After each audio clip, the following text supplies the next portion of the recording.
visto los distintos coronamientos, hemos visto sistemas estructurales de grandes luces que dio Mario, Tony nos habló de coronamiento de cubiertas pesadas y Leo nos habló de coronamiento de cubiertas livianas, que es la base un poco para el coronamiento de techos verdes, azoteas verdes o cubiertas ajardinadas.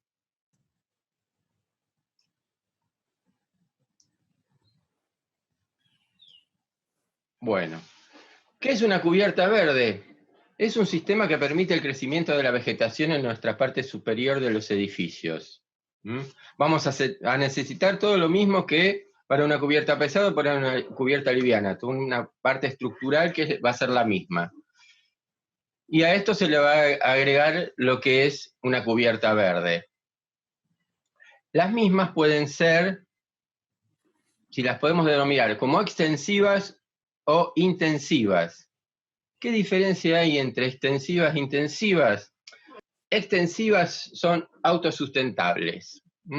Tienen poco espesor en el sustrato, en el suelo vegetal, va de 5 a 15 centímetros más o menos, se utiliza vegetación que se pueda mantener simplemente con agua de lluvia, que no necesite riego artificial. Como verán en las primeras fotos, si ven el mouse, uno no va a subir a esa terraza a cortar el pasto seguido, ni nada, entonces se utiliza un sistema vegetal que se mantenga y que sea autosustentable.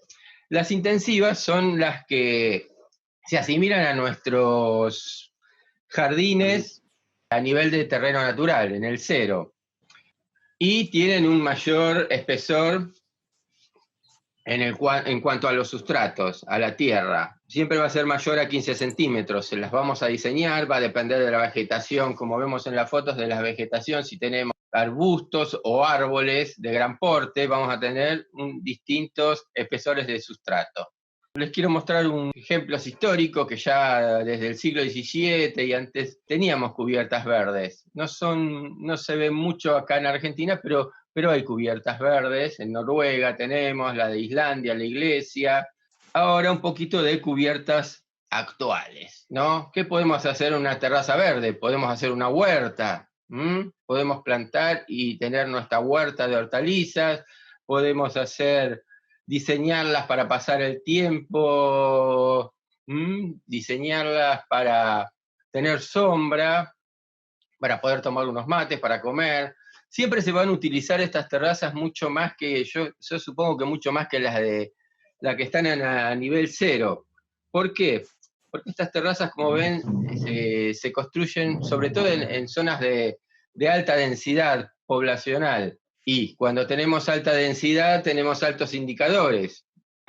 Un alto FOT, un alto plano límite, lo cual va a arrojar sombra siempre en nuestras plantas bajas de edificio. En cambio, en las azoteas las podemos disfrutar mucho mejor. ¿Cuáles son los beneficios de las cubiertas verdes? Bueno, tenemos beneficios acústicos, térmicos, de lo que se llama isla de calor, de recolección de agua, de lluvia, protegen nuestras membranas, embellecen la ciudad, podemos tener huertos, mejoran el aire que respiramos,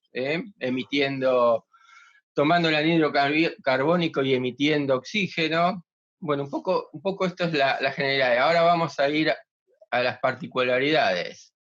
Esta es una foto aérea de Mar del Plata, sacada de Google Earth, de la costa, en una zona densificada. ¿Y qué vemos en esa foto? Cemento, puro cemento, una isla de cemento.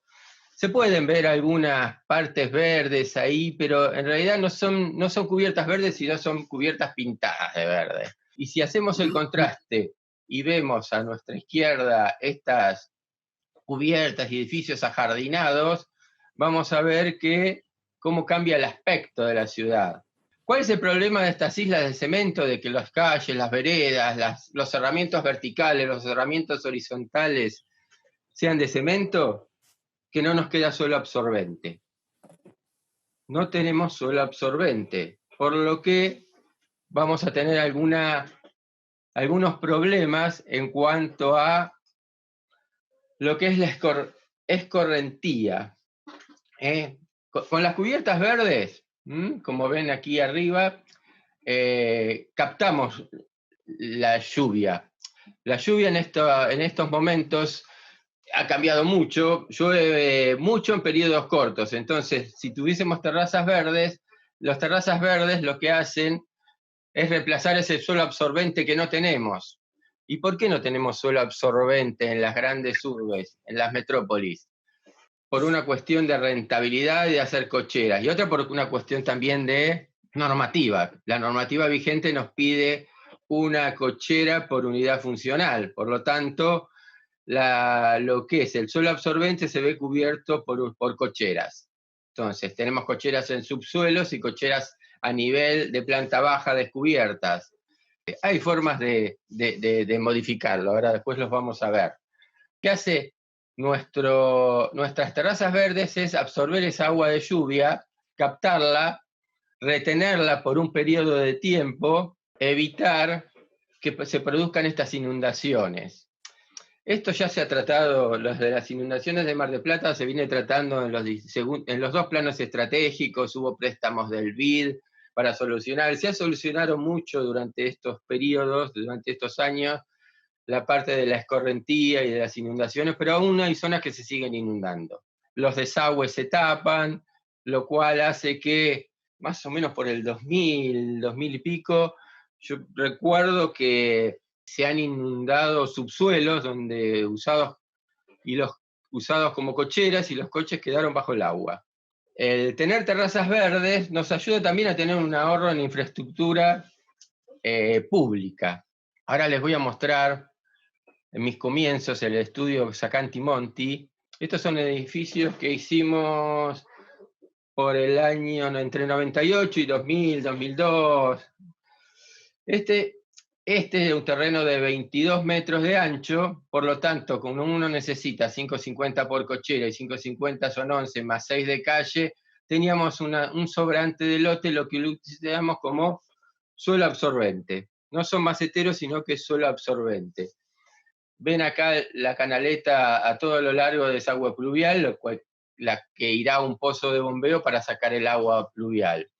Tal vez este suelo también se podía haber hecho absorbente. En su momento no lo pensamos o no nos dimos cuenta.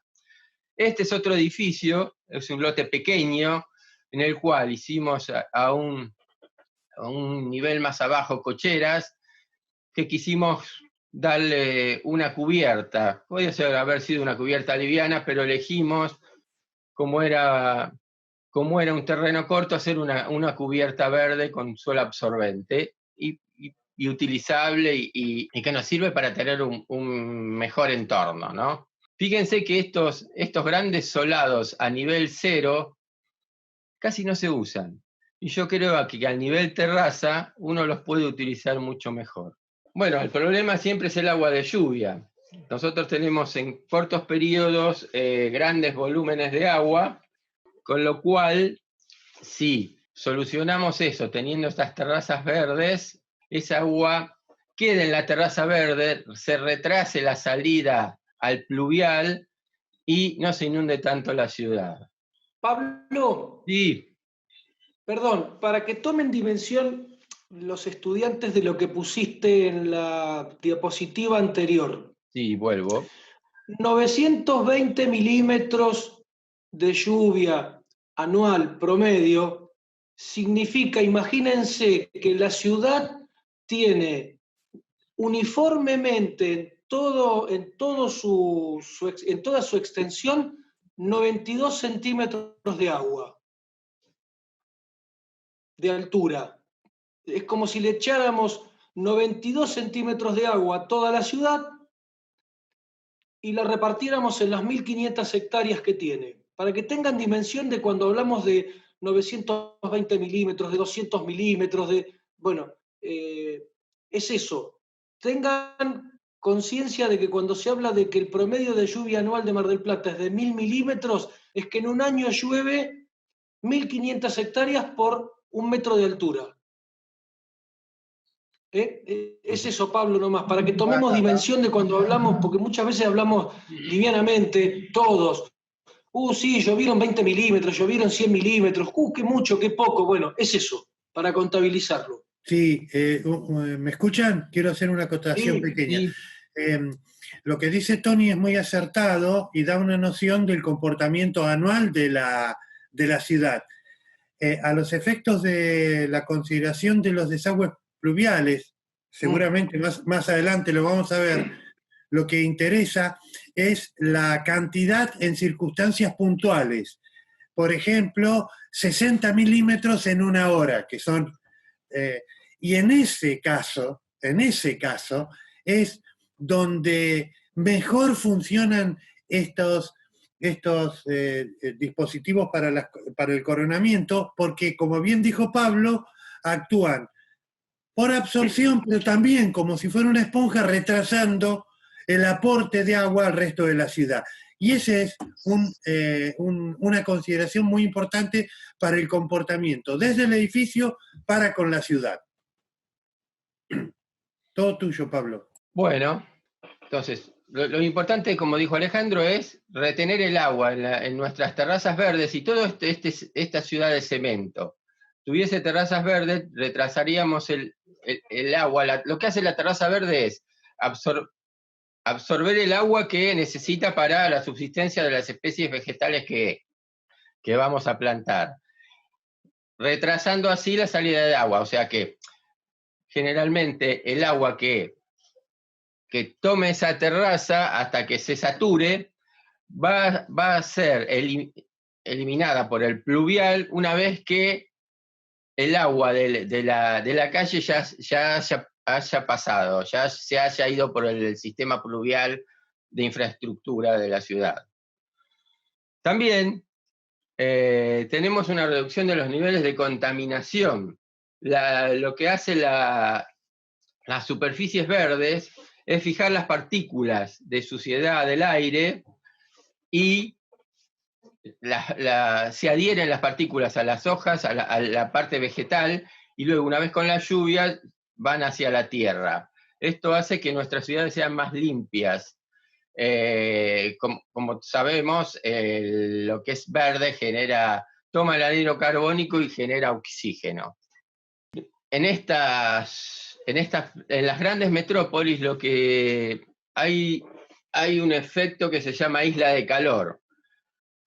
Tenemos la gran ciudad y la periferia, la periurbanidad, con diferentes temperaturas por una cuestión de que la jungla esta de cemento toma por radiación y mucha temperatura. Al ser todo cemento, adhiere a la temperatura y la transmite a los interiores de nuestros edificios.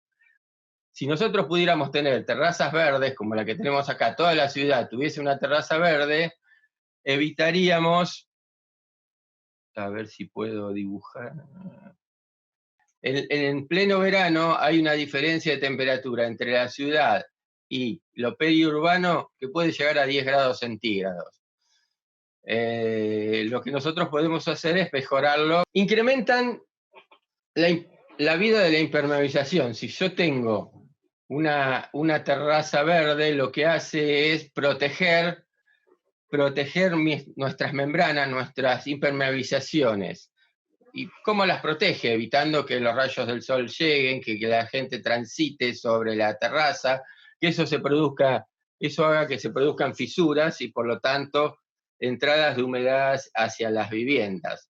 Una terraza verde dicen que puede duplicar y triplicar la vida útil de una aislación. Nosotros vamos a tener en una terraza verde cargas adicionales, las cuales vamos a tener que calcular para nuestra estructura. Va a depender del espesor del sustrato que tengamos, y el espesor del sustrato va a depender de la vegetación que nosotros queremos poner sobre ese sustrato.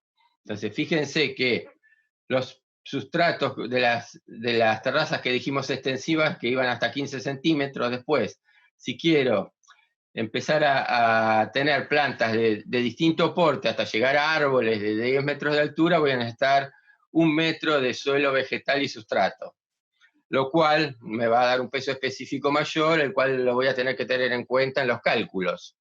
¿Se pueden hacer en estructuras existentes? Sí, se pueden hacer en estructuras existentes. Habrá que verificar el cálculo. Generalmente cuando se hacen edificios, uno tiene un margen de cálculo en cuanto a la estructura, por si en algún momento quieren hacer un piso más,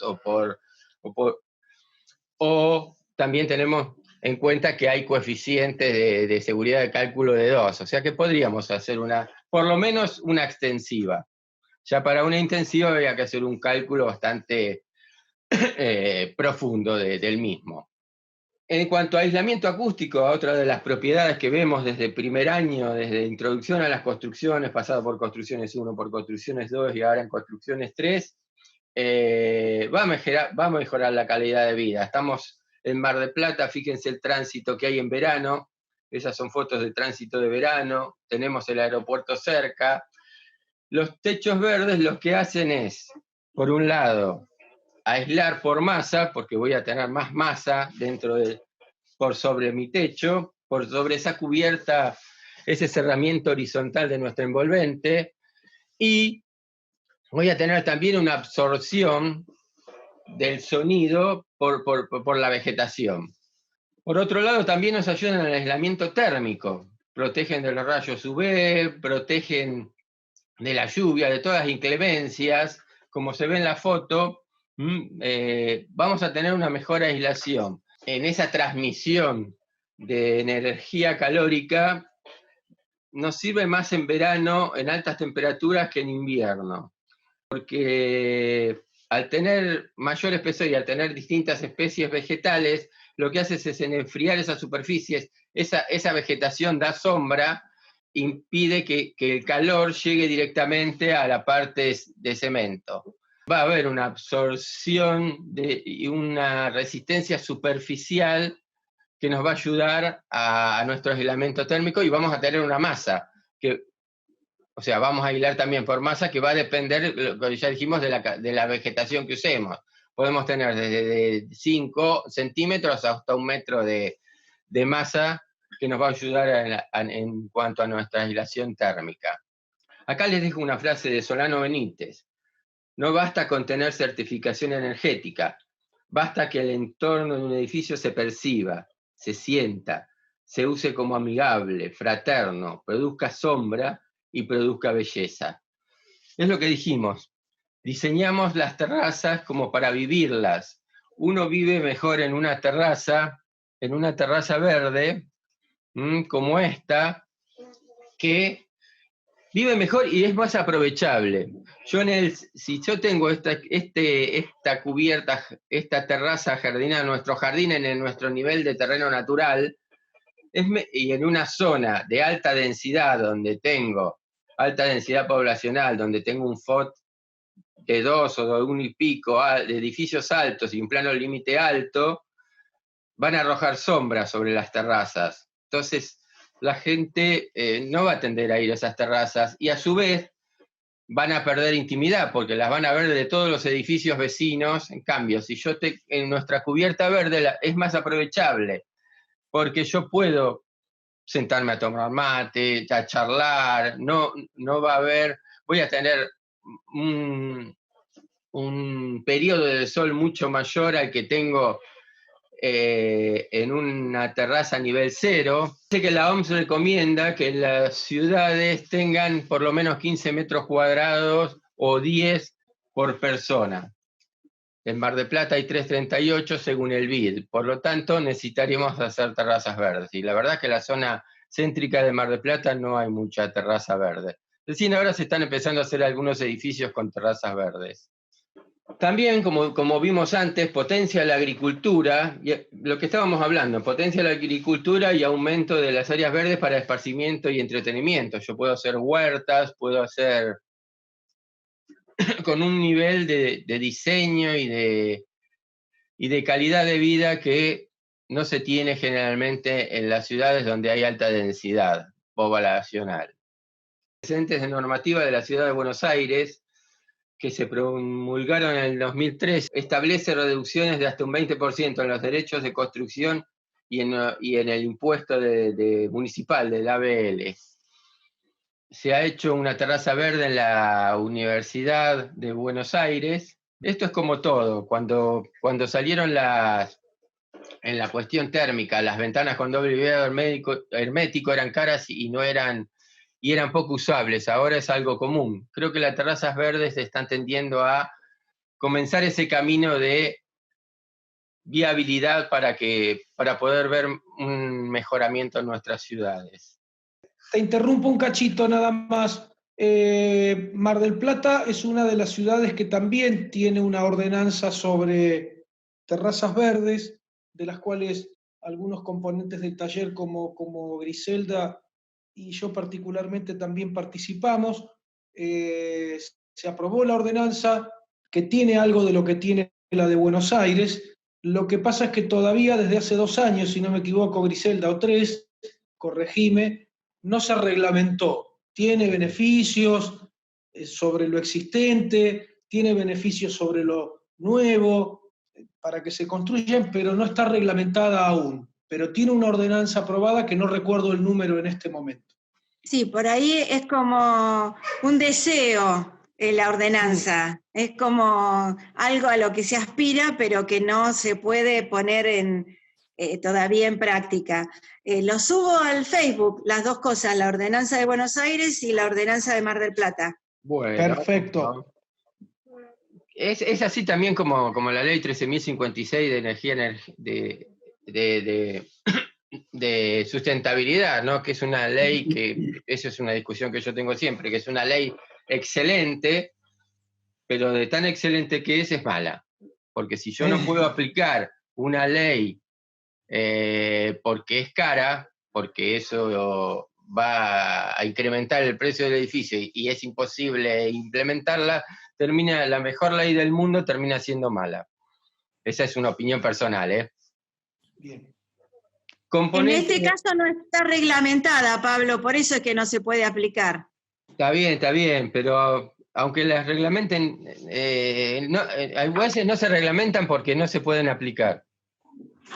En general estas cosas tiene que empezar el Estado a dar el ejemplo. Tiene que empezar por edificios públicos, por la municipalidad debería dar el ejemplo. Hay en Mar del Plata ejemplos de techos verdes por la costa, y bueno, eso es lo que tiene que proliferar, pero si no da el ejemplo los de arriba y los que estamos abajo, no lo vamos a dar. Es como todo. Primero tiene que cumplir las leyes el gobierno, en todos los niveles. Sí. En eso estoy de acuerdo. Bueno, ¿de qué está compuesta una cubierta verde? Por sí, la estructura de cualquier edificio, la estructura resistente, un contrapiso con pendiente para poder eliminar el agua de los pluviales, y lo que se va a agregar es un drenaje, una capa de drenaje para que el agua pueda correr, es agua que no necesita la vegetación que tenemos encima, la vegetación va a tomar el agua que necesita para su subsistencia y la demás la va a eliminar. Esa la elimina por el drenaje. Vamos a tener que tener una buena impermeabilización de nuestras cubiertas, pero eso la tenemos en todos lados. Y es algo que hacen hincapié. Yo una vez quise hacer una cubierta verde, al final quedó el espacio y no se terminó de hacer. Lo que les preguntan los comitentes es si no va a entrar agua, y no. Si la impermeabilización es buena, no va a entrar agua. Utilizaremos unas membranas de PVC, membranas geomembranas, membranas líquidas. La cuestión es impermeabilizar bien el edificio en toda su envolvente, darle la pendiente necesaria, como mínimo en una terraza verde un 2%, como para que escurra el agua. Estas celdas de dren, que a veces se consiguen, a veces no, porque a veces son importadas, y en este país a veces las cosas que se consiguen y a veces que no se pueden importar, se puede sustituir por pedregullo, por leca, por piedra partida.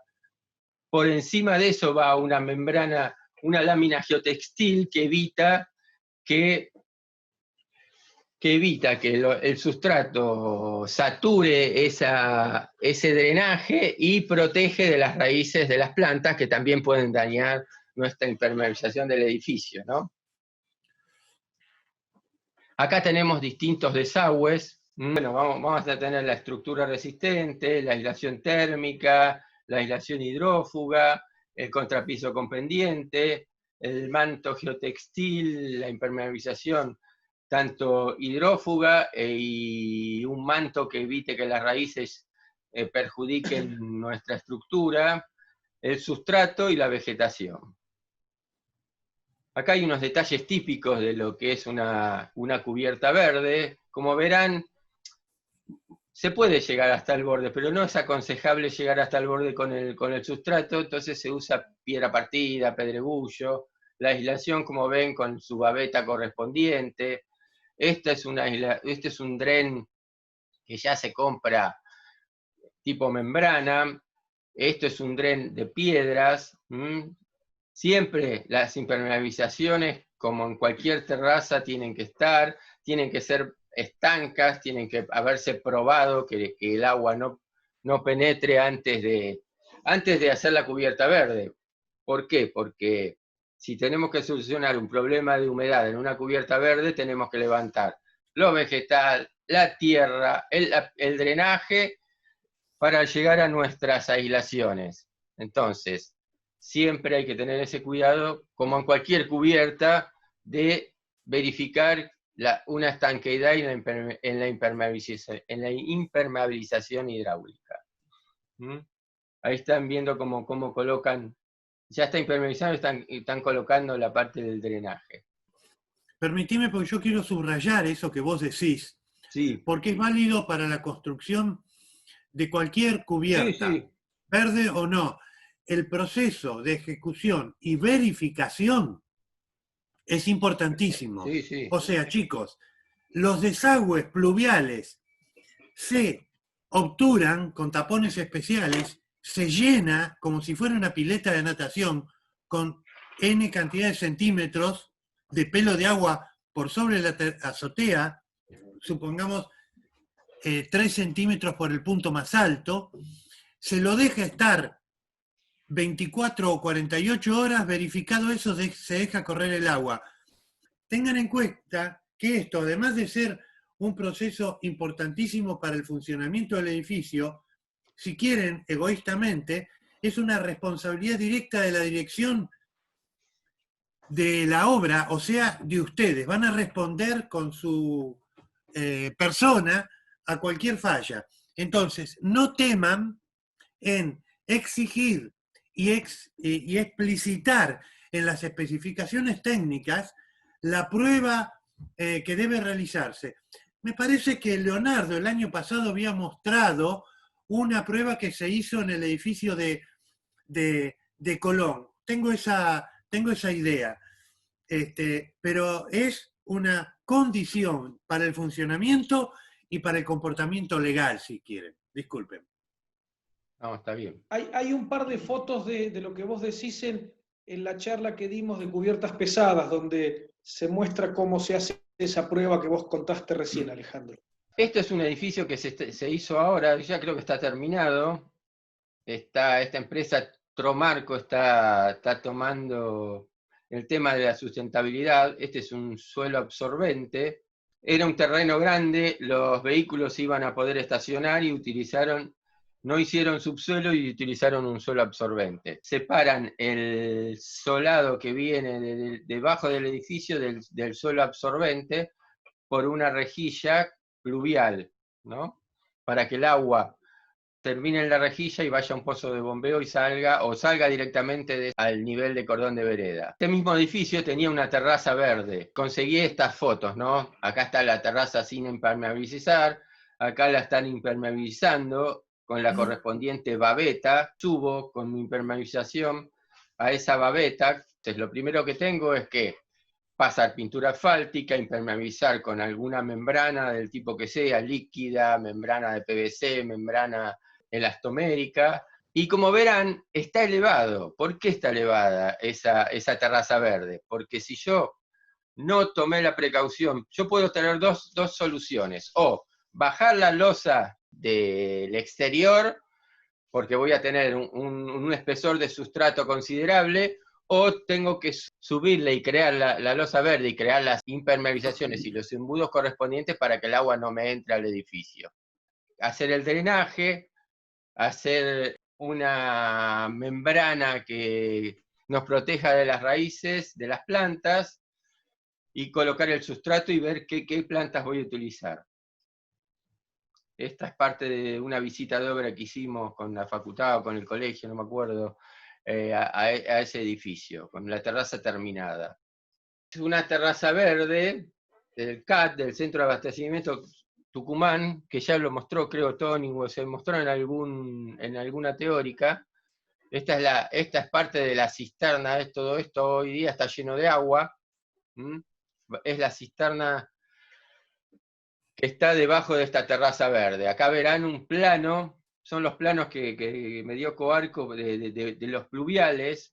Ahora voy a hacer un acercamiento para que vean de un sector, fíjese, es el sector que está cerca del edificio, donde están las bombas impulsoras del agua de esa cisterna a la ciudad. Acá las cotas de nivel, cómo van de 36,57, 36,56, cómo van marcando las cotas de nivel con las pendientes de las cañerías y los desagües, marcan las bocas de inspección, van marcando todos los niveles. Esta foto están marcando los puntos para hacer las fajas con los distintos niveles, y ahí ya están hechas fajas y está impermeabilizado el piso. Quedan charcos, no deberían quedar esos charcos de agua sobre la impermeabilización, pero bueno, siempre la construcción tradicional y húmeda tiene algún defecto. ¿Cómo va a ser? Acá están planteadas las partes que van a ser caminos y las partes que van a ser rellenas con sustrato vegetal. Se dejan los pases para las cañerías, permeabiliza todo, primero con un mortero hidrófugo y luego se coloca la pintura asfáltica y las membranas. Esta es un poco ya la obra un poco más avanzada. De acá de un lado a otro, como tengo la famosa babeta, la babeta, cómo sube la membrana hacia la babeta, cómo dejo los pases y cómo los protejo de una forma porque son los puntos críticos, pueden entrar agua, como los tengo que proteger bien con esa membrana, dando pendientes y como para hacer las fajas y tirar los caños que vayan a pluvial, los metros de caño que hay, por lo tanto voy a tener que tener una pendiente considerable, cómo van conformando los espacios de esa cubierta verde. Ya más avanzado, como está la manta geotextil, la que protege de las raíces, está la piedra que van a usar de drenaje y está la tierra que van a colocar. Este es un detalle típico que también sacado de esa obra. Tenía más detalles, son todos muy similares, ¿no? La losa de hormigón, un espesor mínimo de 3 centímetros, la capa hidrófuga, un hormigón de densidad controlada con una pendiente del 0,4% como mínimo, la membrana asfáltica con la geotextil, con la imprimación asfáltica de pintura en frío, luego sigue el hormigón de protección de las cañerías, piedra partida que hace, en este caso, el dren se hace con piedra partida, y luego el suelo vegetal y los vegetales que voy a plantar. Piensen que bajo esa terraza hay un volumen de agua que sirve para tener agua potable para gran parte de la ciudad, sobre todo en la zona sur. Y acá están un poco la terraza terminada, ¿no? Todo lo que se hizo, toda la impermeabilización. Si estos suelos absorbentes que se hicieron sobre ese tanque cisterna se hiciera en toda la ciudad, como vimos en esa primera foto, si nuestros cerramientos verticales y horizontales fueran verdes, cambiaría mucho la vida de nuestras ciudades. Acá les dejo otra frase que a mí es una de las frases que más me gusta. Los detalles no son los detalles son el diseño constructivo, el diseño tecnológico. Porque a veces uno dice, hago detalles, hago el detalle. El detalle es todo el diseño. O sea, lo que se va a construir se tiene que diseñar y el detalle es el diseño. Pablo, ¿Sí? ¿me permitís? Sí. No, quiero subrayar esto último que dijiste.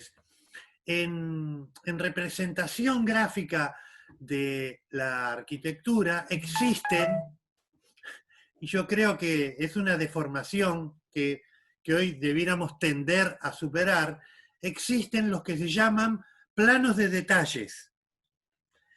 Mínimamente, hoy, manejando CAD o similares, debiéramos decir gráficos de aproximación, porque la aproximación nos remite a una representación más grande. Y justamente Barroso nos indicaba que nosotros, en estas nuevas herramientas, no dibujamos, sino que representamos el objeto en su totalidad, y en determinado momento nos acercamos a una parte de ello. ¿Qué es lo que está expresado en esa frase? Y el sentido no es el sentido es que lo pequeño, la parte, no sea vista separada del todo del diseño. Sí, eso es así, y yo le mostré una parte de planos. Para construir esa terraza verde había como 20, 30 planos distintos, con todas las nivelaciones, con las fajas, con los detalles constructivos de cada lugarcito. Un plano deriva al otro. Dije, en las especificaciones dice que de este plano hay un detalle, ver detalle de plano tal. Entonces se trabaja mucho así, y sobre todo Coarco es una empresa que hace ingeniería de obra, que ellos mismos utilizan lo que le dan los estudios de arquitectura, pero tienen gente especializada que hace ingeniería de obra y que hace detalle de obra constantemente. Entonces, eso de que los detalles son el diseño, para mí es algo fundamental. ¿Alguna duda? De mi parte está muy bien, de mi parte está muy bien, gracias, muchas gracias. Por favor. Bueno, nada, esto ahora igual Pablo cuando se grabe lo vamos a subir a la plataforma, así que nos vemos en un rato, muchachos, empezando la corrección y nos veremos después todos juntos. 12:30 en el aula del taller. En el aula del taller. Así dale, nos vemos a las 10 con Leo, con el grupo de Leo. Así quedamos. Gracias, Pablo. ¿Puedo aprovechar a hacer una preguntita? Sí. Perdón. Pablo, sí. Era más que nada referida al mantenimiento de este tipo de terrazas en el tiempo. ¿Qué sucede, digamos, con todo el colchón ese de impermeabilizaciones, para el escurrimiento del agua también, de drenes y demás? ¿Lleva un mantenimiento periódico? ¿Hay que reemplazarlo? ¿Cómo es en el tiempo No, en las terrazas, lo que dijimos, en las terrazas extensivas lo que se busca es tener una vegetación que sea autosuficiente, que solo pueda necesitar el agua de lluvia. Generalmente se hacen terrazas inaccesibles. No hace falta, vos subís cada tanto a ver que no se haya tapado el embudo como lo harías en una terraza que no sea verde. En cuanto a las terrazas de las intensivas, las ajardinadas, donde ya por ahí tenés sustratos de 1 metro de alto para tener árboles, vas a tener el mantenimiento de un jardín, pero no un mantenimiento específico porque es una terraza verde en la cubierta. Vas a tener mantenimiento de un jardín. Se supone que esa terraza verde, si vos la impermeabilización la probaste, como dijo Alejandro, se probó, se dejó 2 o 3 días con agua, con un pelo de agua alto y no entró agua, no va a entrar agua. Y si la terraza verde está bien construida y el drenaje funciona bien, lo que va a haber que hacer como cualquier terraza es verificar los embudos, que no estén tapados por alguna paloma muerta, por algunas hojas o por alguna suciedad que pueda taparlas. Pero como siempre, la precaución es tener más embudos de los necesarios. Entonces, si no funciona uno, funciona otro, y tratar de que ese sería el mínimo mantenimiento que hay que tener, pero no tiene un mantenimiento especial. O sea, va a haber un jardinero que corte el pasto porque para mantenerlo prolijo. Sí, una terraza intensiva va a tener un sistema de riego por goteo, por aspersión.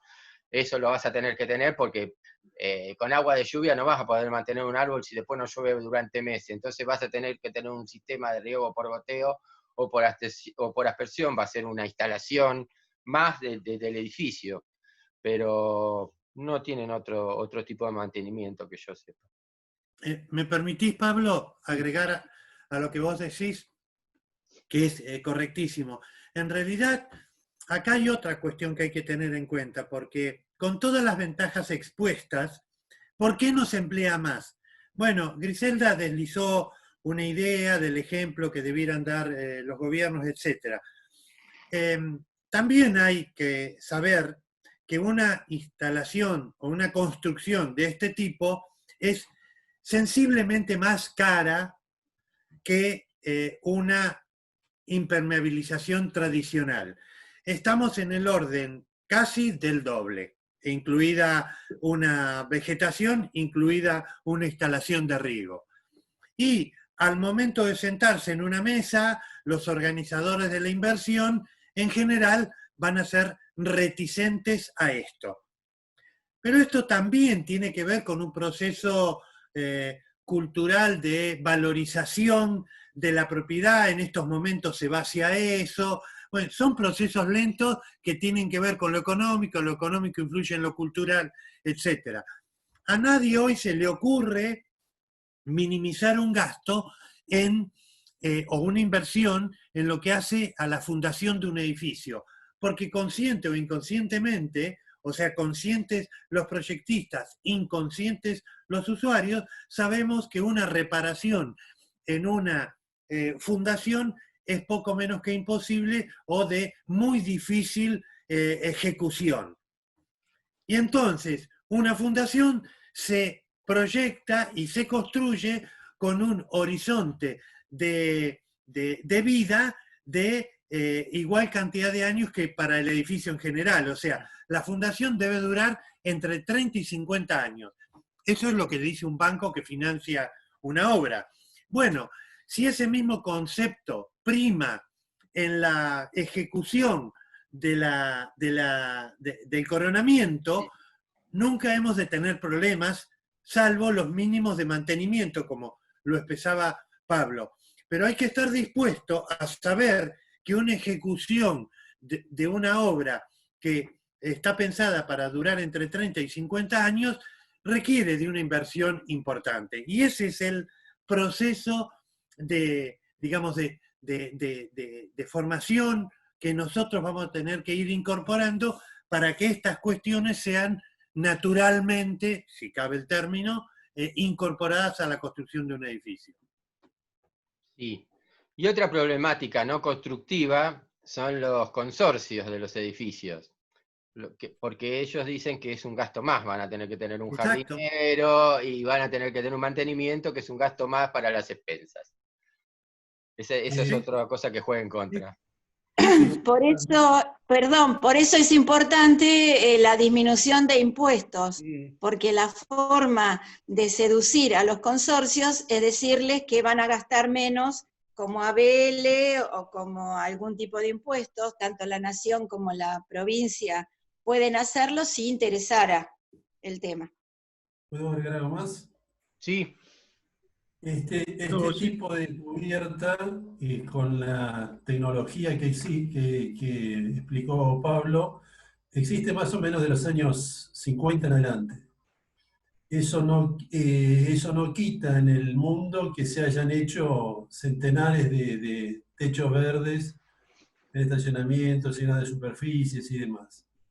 Lo único que hacía la normativa, porque viene de la normativa de la capital, viene del exterior, y en el exterior se paga impuestos por estas cubiertas, porque son accesibles y porque tienen un costo y muy elevado. Lo que hizo Mar del Plata, que fue esta ordenanza, siguió el lineamiento de capital de un descuento del 20%. Eso no quita que uno, si quiere, lo haga. Siempre se pudo hacer en la historia, digamos. No es algo que porque esté la ordenanza o no se construya más o menos. El descuento del 20% no prosperó en el capital. O sea, es mayor cuando uno hace el balance de costo y el mantenimiento, es muy poca la cifra y no fomentó mucho entre los que trabajan en esto. Los que ya tenemos un poco de experiencia en esto, no es así el tema de las membranas. Al cabo de 15, 20 años hay que rehacerlas, porque el sistema radicular siempre las levanta, las termina levantando. Para que tengan una idea, las primeras membranas se hacían en 18, 20 capas, y ahora las últimas se hacen entre 5 y 7 capas, pero de PVC.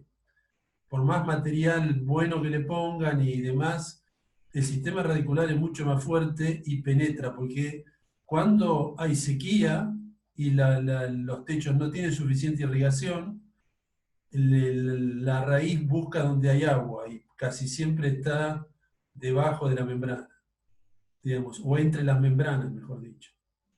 Digamos, es un tema muy interesante, pero no es, digamos, la única solución tampoco al tema del calentamiento de la isla de calor en la ciudad. Hay otras soluciones que producen mucho más, son mucho más económicas y producen el mismo efecto, digamos. Pero está bien que se promueva porque queda un uso, digamos, como decía Le Corbusier, la terraza jardín, ¿no? Digamos, realmente se puede vivir y utilizar. Si se aprovecha desde ese punto de vista, tiene mucho sentido. Las que son digamos, como decía Pablo, de extensivas, por lo general se usa sedum, pero el sedum al cabo de 10 años empieza a desarrollar un sistema radicular tan grande que muchas veces lo levanta. Y las otras especies, digamos, siempre hay que tratar de poner especies que no atraigan mucho. Muchos son proclives de poner nativas, eso trae mucha ave, y las aves traen todo lo que es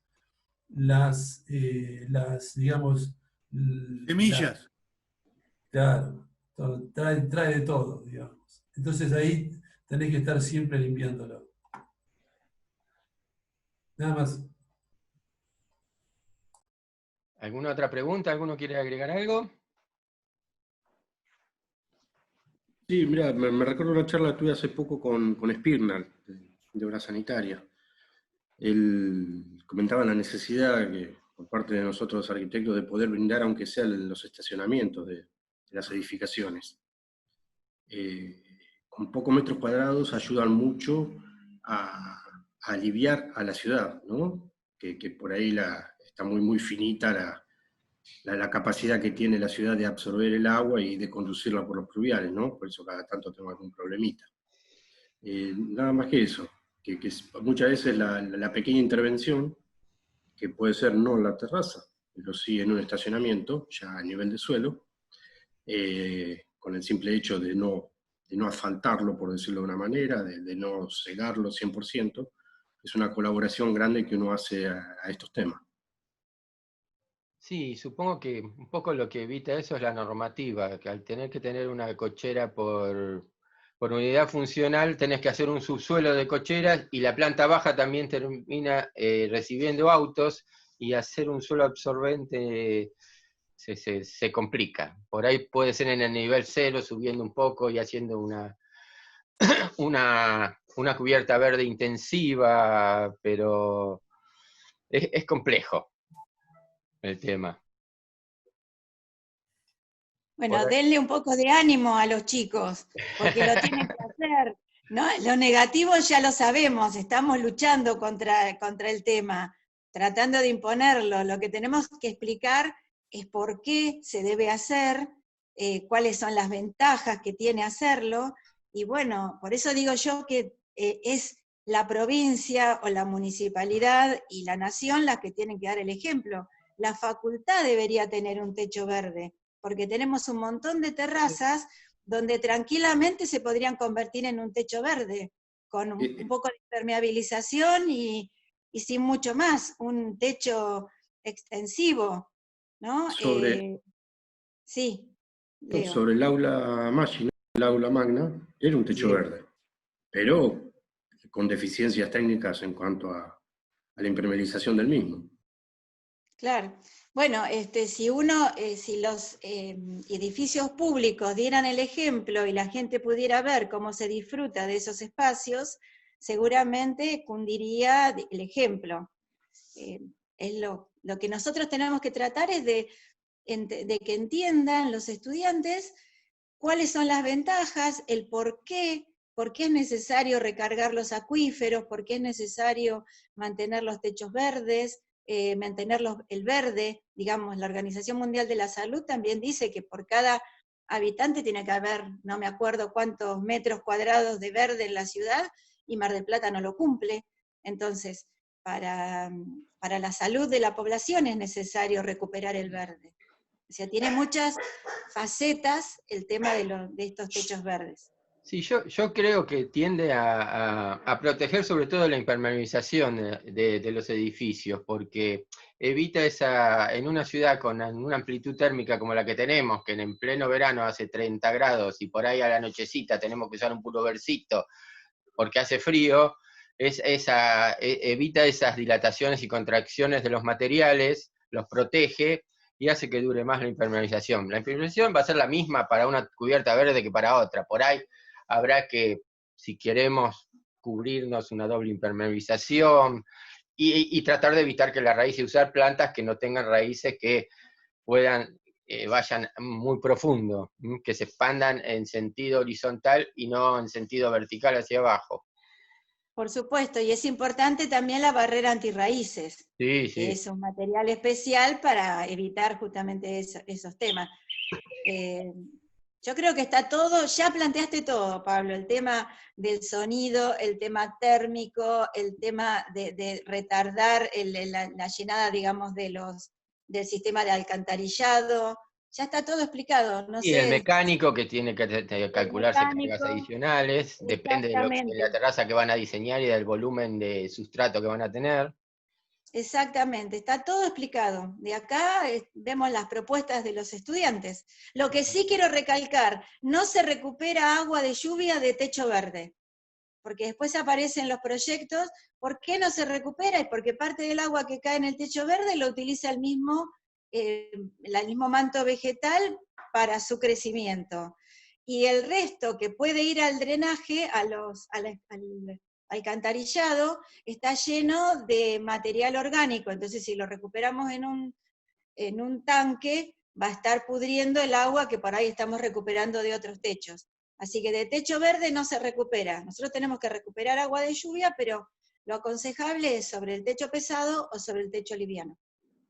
Vale, esa aclaración, y no tengo nada más para decir. Para agregar una cosita más, lo importante de la recuperación del agua o no, es que se usan muchos agroquímicos. Y eso hace que no se puede de ninguna forma recuperar esa agua.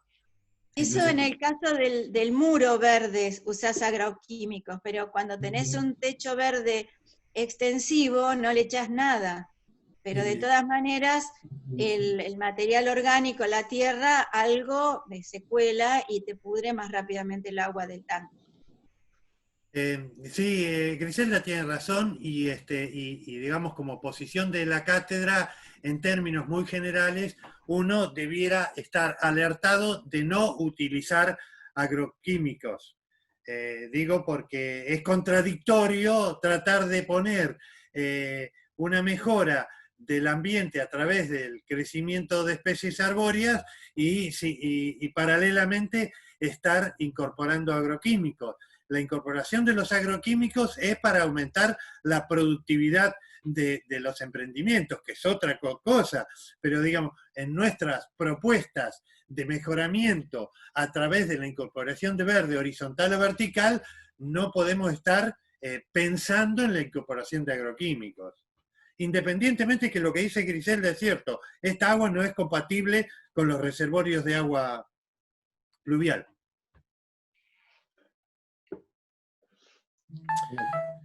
Obviamente todos estos temas son muy polémicos y tal vez esa sea la parte más rica de todo esto. Hay una cuestión estrictamente tecnológica que Pablo la mostró muy claramente, y son opciones perfectamente aplicables y debemos propender hacia ellas. Por eso es que nosotros en el curso proponemos todas estas tecnologías, porque creemos que suman a la calidad de vida de la población, pero indudablemente abren discusiones que todavía no están saldadas. Y eso tal vez sea lo más rico. No, una cosita más quería aclarar sobre el tema. En el caso de los techos verdes, no se les echa prácticamente nada. Pero en el caso de los muros verdes, como a veces el sustrato no es tierra, sino que es otro tipo de sustrato, lo que sucede es que hay que echarle nutrientes para que las plantas puedan crecer. Esos nutrientes no son en realidad agroquímicos, porque no son pesticidas, sino son elementos que se agregan porque carecen las plantas, carecen de tierra. Entonces, esos nutrientes son costosos y entonces se trata de recuperarlos para volver a regar. Eso es en el caso del riego por goteo. En el caso de los techos verdes no se les echa prácticamente nada, y menos en los extensivos. Bueno, nada más yo, por mi parte. ¿Alguno más tiene alguna otra duda que podamos responderle? Hola, hola.